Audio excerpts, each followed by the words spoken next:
Higgsfield just dropped 9 AI tools straight into Davinci Resolve. A couple of them are genuinely incredible, and there's some that I would never ever touch. So let me save you the credits and show you which ones are actually worth your time. And yeah, Higgsfield sponsoring this one, but as always, I make honest tests, not commercials. So if it sucks, I'm telling you it sucks. Setup was insanely fast, I'm not gonna lie to you. Basically just go to Higgsfield, download a tiny software package, run the installer, and you'll find the extension under the Workspace tab in Resolve, all the way down under Workflow Integrations. If you're not seeing this Workflow Integrations button, that might be because you have the free version of Davinci Resolve installed. Workflow integrations like Higgsfield are sadly only available in Davinci Resolve Studio, which is the paid version. Which, by the way, if you don't have it, totally worth it. It's an incredible software. Now in Resolve Studio, you can see that we've got a whole window pulled up for Higgsfield here, and there are 9 different tools currently available. Some of these are super helpful, and again, some of these I'd never use, so let's break them down. Let's start with the Generative Tools. These are your standard image and video generation interfaces. Within the plugin, you've got all the settings and controls that are available on Higgsfield's main website, with one really important caveat. There's currently no way to use an image that you generate as a reference for video within the plugin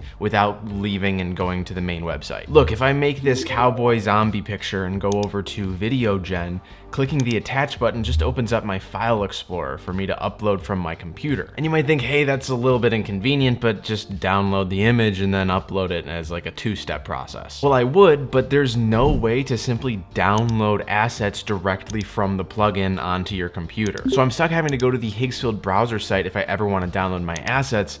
And at that point, I might as well just do all of the image generation on browser and only open the plugin for when I want to import my assets into Davinci Resolve. But it would be a workflow game changer if they made it possible to somehow simply natively attach Higgsfield assets to a video generation all within the plugin. The same thing goes for the Cinema Studio page. You can generate using all the Cinema Studio tools with this plugin, but you can't directly attach assets from Higgsfield. That said, with Cinema Studio in particular, I actually just prefer to use the full screen browser version because I think there's just too many controls to fit into this little plugin window. It doesn't condense very well. Finally, all of these generation modes are missing one other really important feature, which is unlimited gen usage. If you have a Higgsfield plan that gives you unlimited generations on Nano Banana Pro, or whatever, there's no option to select using your unlimited runs here inside the plugin. Every generation is powered by credit usage, which I know can be a big deal for some workflows, so I wanted to point that out to you. Now that we've gone over the generative features, I want to test out another tool that could be super helpful here, which is the AI Reframe. This will take your footage and extend it tall or extend it wider to match a different aspect ratio without losing any of your original frame. So example, I've got this shot right here generated with Ludwig. It's at 21:9 aspect ratio. I'll just select it on the timeline, open up the Reframe tool, and I'll say I want this in 16:9 instead, and add like a little bit of height to the shot. It took about 4 or 5 minutes for this to load, but here's the result. On first glance, this looks pretty good. We've got the top and bottom areas filled in, and if you watch it through, there's no really weird seams or anything where they extended it. The one problem that I'm seeing is we've definitely lost some quality in the color and lighting of the shot. See how cinematic and soft the original looks?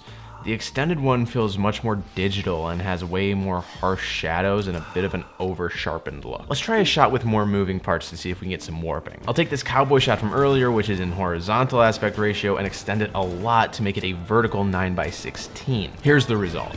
This really is excellent. I mean, you can see when I play them one over the other, this is the exact same scene shot for shot, but again, just perfectly extended into a vertical aspect ratio. You do lose a bit of definition though. Like if I pixel peep and zoom all the way in here to match the framing of the horizontal one, the original one is sharper, but to the extent that it is, this is logistically a non-issue because you would never expand something just to push in that far. Now for one final test on Reframe. Usually when I would use Reframe, it's because I want to repurpose a long form video, which is horizontal, into a short, just tall. So I grabbed a vlog style shot from my previous video. I would be shocked if Higgsfield extends this one properly for 3 reasons. Number 1, it's handheld, so the frame is really shaky, which is harder to replicate. I'm also talking, so it has to maintain audio and lip sync properly. And 3, this is a 4K video file in log format. It's not just some simple MP4. So the file size is way heftier and it renders different. Let's give it a run. Oh, interesting. it's exporting that clip, and now it's just generating it automatically. That's sweet. It's like a two-step automatic process. And here is the result. First, before we play it, it looks decent. I'm not seeing any glaring issues, and it looks like it even understood some of the lens distortion, which is cool. Let's see how it plays. I just handed Claude $500 in credits and full control of my Higgsfield account and told it to go make a film. Oh, weird. Obviously, this is not usable, but it looks like it jumped between 3 different expand generations with different looks. We've got a black desk here, and then a wood desk and blue jeans here, dark desk and gray pants here, and then we're back to the wood desk and blue jeans. So overall, Reframe works for smoother cinematic sequences, but not for the more complicated handheld stuff,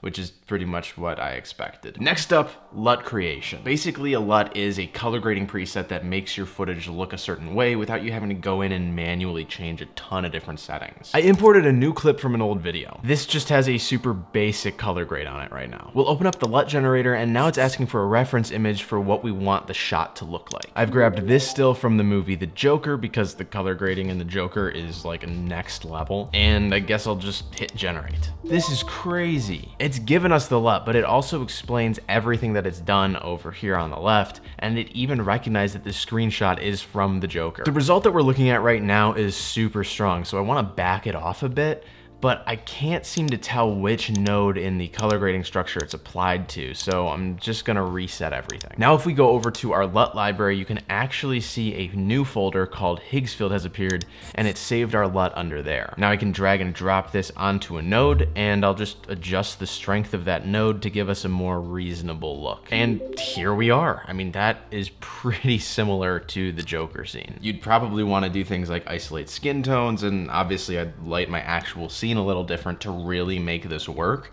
But for a drag and drop LUT, this is as good as I've ever seen in the past, if not better. Now let's test draw to video. I want to take this shot and just add some purple butterflies to the forest. Really simple prompt. I'm just looking for something that's mildly convincing. I also want to test the straight up video editing feature, so I'll just take the same clip and ask it to put the monster on Mars instead of in the forest. Let's see what we got from these two features. The butterflies from the draw to video shot look pretty bad. Very much just an added layer on top of the footage, at least right until the end where they start to like fly away, which weirdly looks pretty solid. It did give me what I asked for, it's just not super convincing. The video edit feature gave me this. This tool, I'm 99% positive, is just a CDance prompt box with your selected clip attached as a reference. I mean, no hate on it, the clip was solid, but for the best results, you really are just gonna have to prompt this like you're prompting CDance. And now the remove background tool, I'm actually not going to test. Why? Because Resolve Studio, which you already have if you're able to use the Higgsfield plugin, already has a state-of-the-art background removal tool called the Magic Mask. Magic Mask is gonna give you equal or better results than anything that Higgsfield would be able to do, plus it doesn't cost any credits. So save your credits for other stuff, use that instead. Finally, upscaling. I have to be transparent. I'm going into this super biased because I hate upscaling. It always seems to make footage look way over sharpened and sometimes even ruins the color rendering on shots. That said, I'm willing to give this one a shot. I've got this shot of an ant crawling on a leaf in 720p. If we zoom in real close, you can see it kind of starts to get fuzzy here. We'll pop open the upscale tool, go to 4K, and here's what it gave us. Actually, you know what? This is pretty good. Here's before, and here is after. This is some of the best upscaling I've ever seen.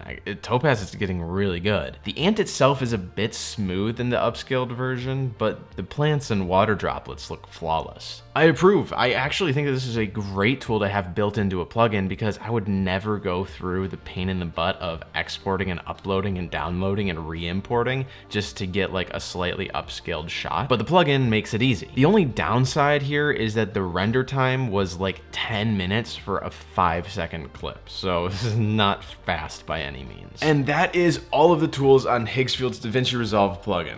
There's some great stuff in here and some stuff I would absolutely never use, but overall I think it's a kind of a great synergy update for Resolve users to avoid some exports and speed up their workflow. I just really need that native image linking for video generations and we'll be good to go. I still love to do most of my generations through Higgsfield's Claude MCP anyway though, and if you want to see me go up against against Claude in a filmmaking competition, you can watch this video right up over here. I think you might like it.